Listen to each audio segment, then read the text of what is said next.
Now then, my American friend sends me this, yeah? She says, oh, do y'all's roads really look like this? Is it everywhere like that?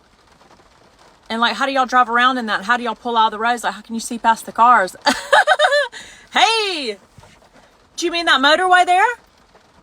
Do you mean that motorway? That dual carriageway? That is a huge road. That's the UK road of dreams. There's so much space on that road. That's not even a crowded road. But to answer your question, my American friend, absolutely. Most of the roads we drive down have cars parked on either side.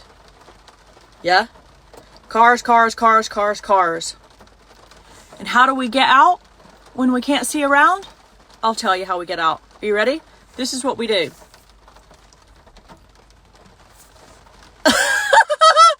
Right?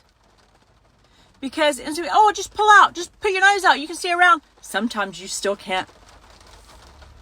A lot of times you still can't. So you have to just what? Go for it. You have to just what?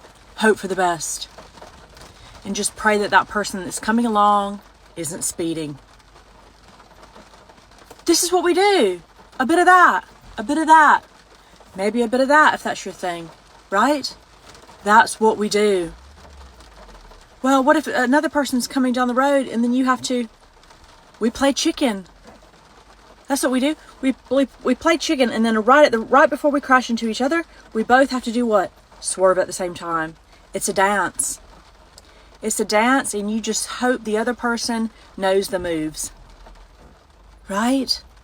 Very, very frequently, we're driving with one car going this way, one car going that way, and cars parked on either side. This is how we roll.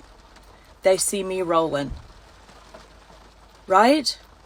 And then you just have to hope that right at the last minute before you crash, both people just do what? Move a little bit. That's what's happening here, my American friends. That is how they drive here. Am I good at it? No. Absolutely not. It terrifies me daily still. And I've lived here for what, 12 years? It's terrifying.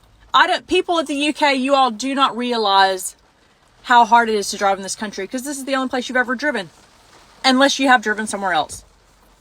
And I hear there are other European countries that this is actually easy compared to some places. I don't know. Y'all let me know who's from somewhere else where it's really crowded, more crowded.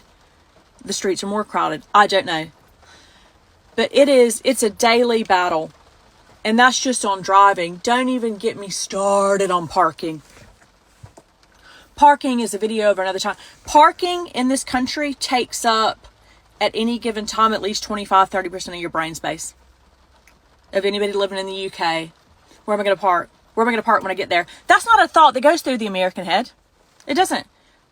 Maybe if you live in New York or a place where it's really, really crowded and busy, a huge city, I don't know. I don't know what they're doing there. But in rural America, where it's rural and there's all this space, we don't think about parking. It doesn't come into our atmosphere at all. Because there's what? Plenty of it. When I tell you, I wasn't even going to talk about parking, and now here I am doing it because I'm British now. That's how I identify. And I'll identify how I want to because it's 2026. I have left places. There are functions that I fully didn't go to because I couldn't find anywhere to park. You didn't go down far enough. No, I did. There was nowhere to park. You're being dramatic. There was somewhere. There was nowhere.